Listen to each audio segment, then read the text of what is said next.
بسم اللہ الرحمن الرحیم۔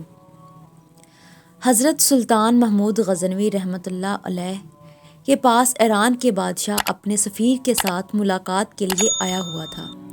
دن سارا سلطنت کے امور پر تبادلہ خیال میں گزر گیا۔ رات کے کھانے کے بعد ایرانی بادشاہ اور سفیر کو مہمان خانے میں آرام کرنے کی غرض سے بھیج دیا گیا۔ سلطان محمود غزنوی رحمۃ اللہ علیہ خود بھی مہمان خانہ میں ہی ایک الگ خیمہ نما کمرے میں ٹھہرے تاکہ مہمانداری میں کوئی کمی رہ نہ جائے۔ تقریباً نصف رات کے بعد سلطان نے اپنے خیمہ کے باہر کھڑے غلام کو آواز دی، حسن۔ حسن نے پانی کا لوٹا اور خرمچی اٹھائی اور خیمہ میں داخل ہو گیا۔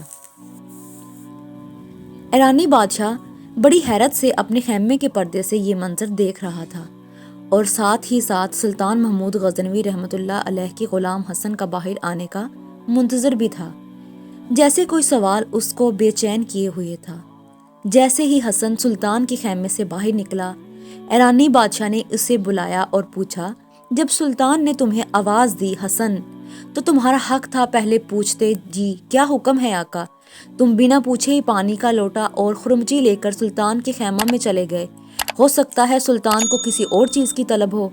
حسن مسکرایا اور ایرانی بادشاہ کو جواب دیتے ہوئے بولا، حضور میرا مکمل نام محمد حسن ہے اور میرا سلطان ہمیشہ باوضو رہتا ہے، اور جب اس کا وضو نہ ہوتا بھی مجھے حسن کہہ کر پکارتا ہے، اور میں سمجھ جاتا ہوں اب سلطان کو وضو کی حاجت ہے جو انہوں نے اسم محمد صلی اللہ علیہ وآلہ وسلم اپنی زبان سے ادا نہیں کیا۔